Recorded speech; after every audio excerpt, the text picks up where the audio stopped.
चला पुन्हा एकदा काहीतरी कुडूम कुडूम पाहिजेच की घरात ठेवायला. चला नमस्कार, मी doctor Anagha Kulkarni. Happy and healthy life at home या आपल्या चॅनलवरती हेल्थ टिप्स असतात, ब्युटी टिप्स असतात, तसंच मोटिवेशनल टॉकसुद्धा असतात.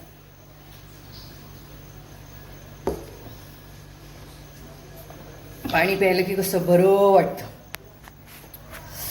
मस्त म्हणजे मस्त म्हणजे मस्त. तुम्ही म्हणणार काय हे सारखा ब्रेड आणता, तुम्ही सारखा ब्रेड आणता.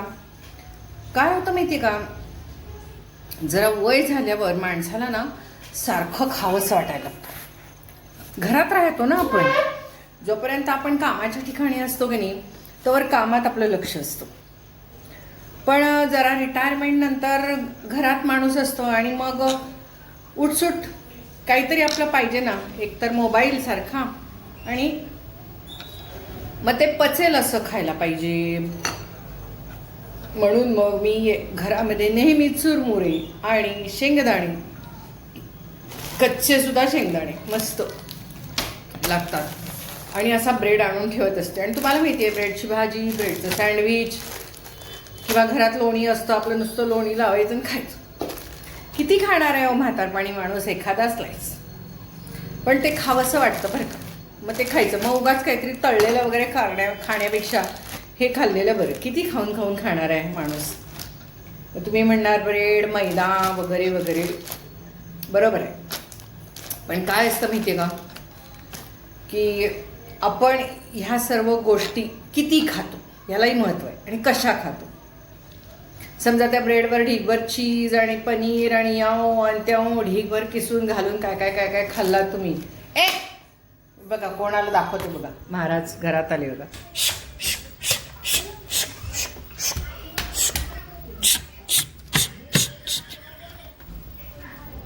नंतर झाडून बाहेर काढूया, आधी आपण गप्पा मारूया. काय करणार, चांगले मोठे मोठे बेडूक घरात यायला लागलेत. बेडूक आले की त्यांच्या मागं त्यांना खाण्यासाठी मन डोले मेरा तन डोले येणारच की. काय होईल तू. तर काय सांगत होते, हे असं सारखं सारखं खावंसं वाटतं. मग घरात आपल्या टोमॅटो असते, काकडी असते, कांदा असतो, मग ते पण घालायचं आणि खायचं. तुम्ही कसं खाताय महत्त्वाचं आहे ना. खूप जास्त चीज आणि फॅट्स आणि काय काय घालून भरपूर कॅलरीयुक्त करून खाल्लं तर मग तुम्हाला ते चांगलं नाही तब्येतीला.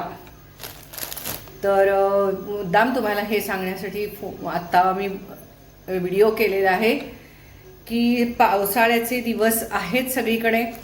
पाय घसरण्याची शक्यता सगळ्यांची खूप जास्त आहे. रस्त्याची हालत चांगली नाही. घरामध्ये सुद्धा फरशा, बाथरूममध्ये स्लिप होतात.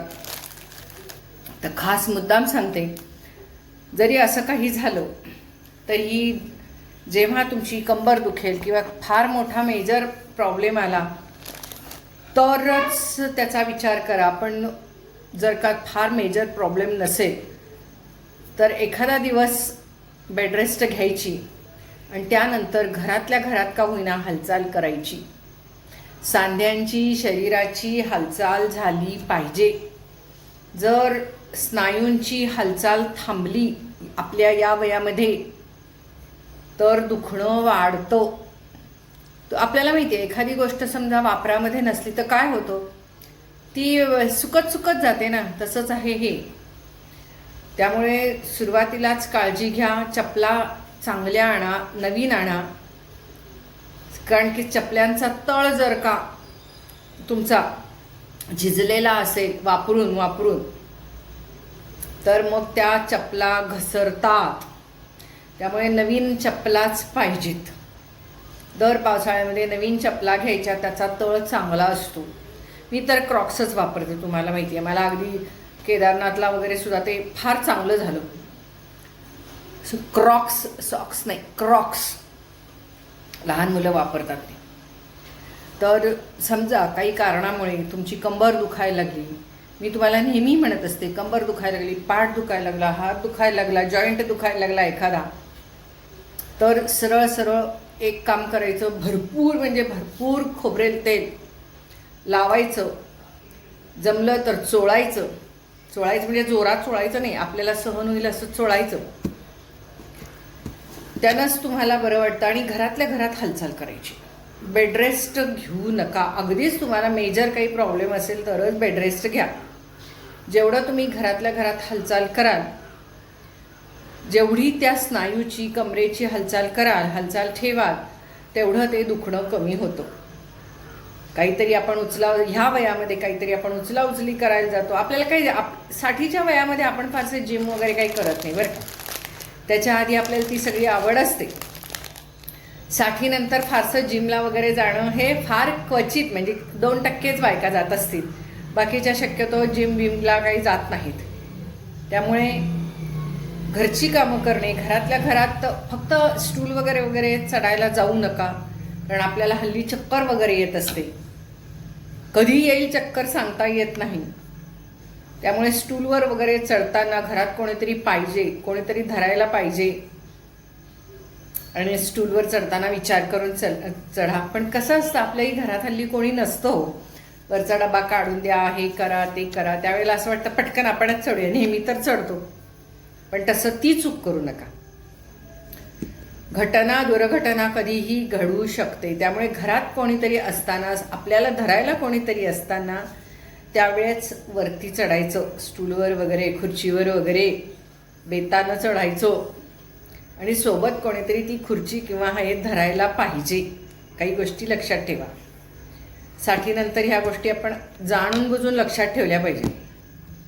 बऱ्याच वेळेला कसं होतं, आपण पटकन पूर्वी आपल्याला म्हणजे उन्हाळा असतो, मग उन्हाळ्यात आपण फरशीवर काहीतरी टाकून झोपतो. पण हवा बदल झालेला असतो, फरशा खालनं गार झालेले असतात. उगाच चटई टाकून खाली झोपायचं वगैरे असलं काही 60 नंतर करू नये. लगेच कंबर धरते.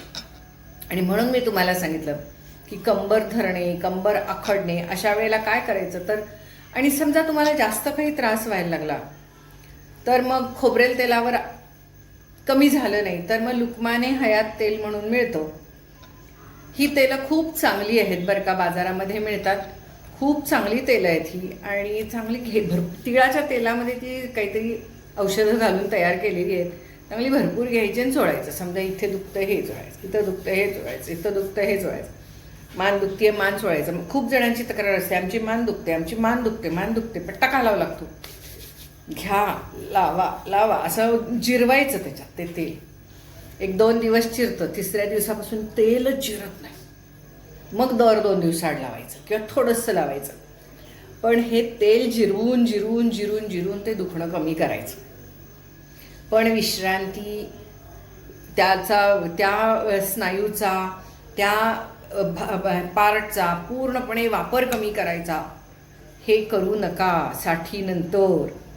ते आपल्याला हानिकारक आहे. जेवढी हालचाल कराल तेवढं आपल्या शरीरासाठी चांगलं आहे. दुखणंसुद्धा जेवढी हालचाल कराल तेवढं लवकर बरं होतं. विश्रांती घेऊन दुखणं कमी होत नाही. कारण हालचाल केली की रक्तपुरवठा वाढतो. हालचाल केली की थोडंसं मन इकडे जातं, आजारातनं बाहेर पडतं. म्हणजे सारखा आजार, मला हा त्रास होतोय, मला तो त्रास होतोय, असा विचार करण्यापेक्षा जरासा वेगळा विचार मनामध्ये येतो. त्यामुळे हालचाल ही फार महत्त्वाची आहे. तुमचं मन दुसरीकडे लागणं फार महत्त्वाचं आहे. खूप जेव्हा तुम्हाला दुखत असतो त्यावेळेला तुम्हाला वाटतं नको मी झोपते, असं करू नका. शेजारी जाऊन गप्पा मारा, हे सगळ्यात उत्तम.